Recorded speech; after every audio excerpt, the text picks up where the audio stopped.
Hi guys, so today I'm up at my dad's permaculture farm. I'm going to be getting my hands dirty and we're going to be planting some potatoes, and I'll also just show you around his farm and what he's got growing there. For those of you that don't know, permaculture is basically a way of farming where you properly integrate yourself into the food chain and you notice different parts of your land and tailor the crops that you grow to the land that you're using, and you only grow things that grow really, really well in your land, and things like waste, for example. Waste is seen as an opportunity rather than as waste to continue to fertilise your land. So it's kind of like a closed loop way of farming where you produce no waste and use it as fertiliser. So it's a really brilliant way of farming and it creates a really high level of crops. And it's also a very natural way as well. So now we're going to prepare the bed to plant the potatoes. And what we've got growing here is green manure. So this is a type of vegan fertilizer. It's basically a group of plants that are very fast growing and quickly cover the soil, which prevents weeds.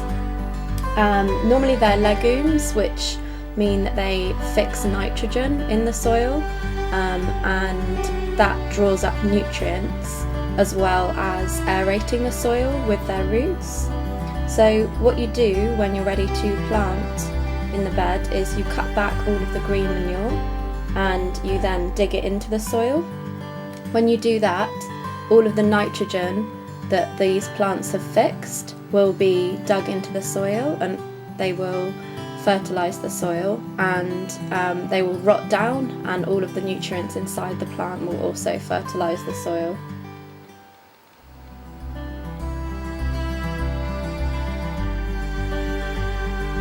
Generally, you should leave it for about 2 weeks before planting, but we didn't have time to do that today, so we're just planting the potatoes straight in.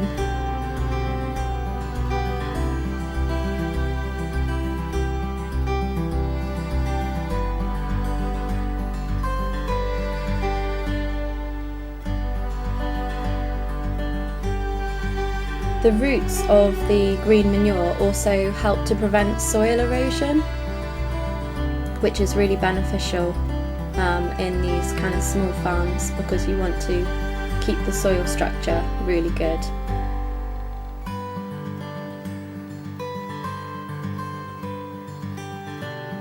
And here is the planted bed after we finish. You can see the green manure has been dug in and that will rot down over the next few weeks. Okay, so I'm here with my dad because I just wanted to ask him a few questions about his farm and things like that. So, Dad, what does permaculture mean to you?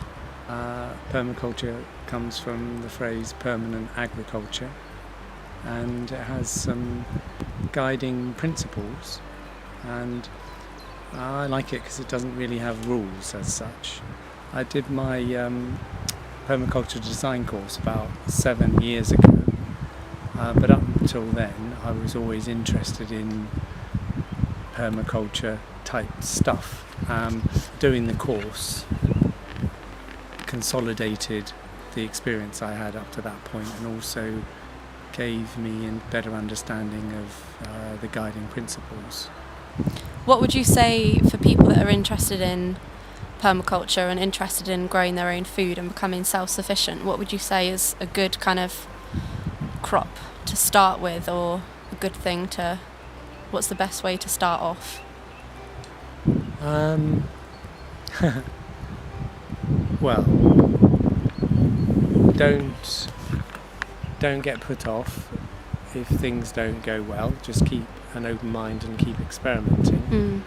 I personally think two really easy things to grow are strawberries and potatoes, and they can yield very well as well. So they give you good results and relatively simple and straightforward to grow. So if you've got a bit of space and some time, then that I would suggest those. And you've got a mixture then of, strawberries are more permanent, whereas potatoes you have to plant every year in order to get a crop. So you've got a mixture of something that's permanent and something that's requires input every year. So thank you for sharing your insights with me. If anyone has any questions about permaculture or anything else that my dad hasn't mentioned, feel free to leave a comment below, and I'll ask him and try and get him to answer some of your questions. Yeah, and the permaculture website's got loads of good information. So. Yeah, I'll leave a link to that in the description box below.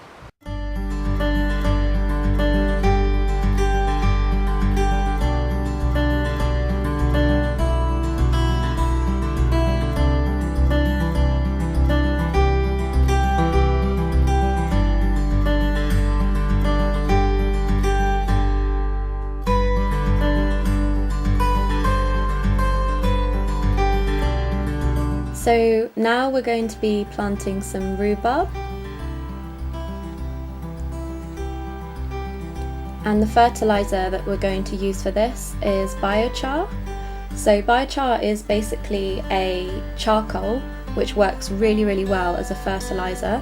My dad makes it inside of his wood burner, and basically it works really well because the structure retains water. It's very porous and it retains water, and because of that it also retains water soluble nutrients, so it holds nutrients in the soil. Another thing that's really amazing about it is that it's a fixed carbon store, so basically it's a long-term holder of carbon dioxide, which means that less carbon dioxide is released into the atmosphere. Another fertilizer that you can use is comfrey, which you just rot down and mix it with water, and then you can use this liquid fertilizer that we're using on the rhubarb here. So I hope you found this video interesting. If you like this kind of video, give me a thumbs up. And please leave me a comment if you've got any questions for me or my dad about permaculture. And yeah, see you guys again soon. Thanks for watching. Bye!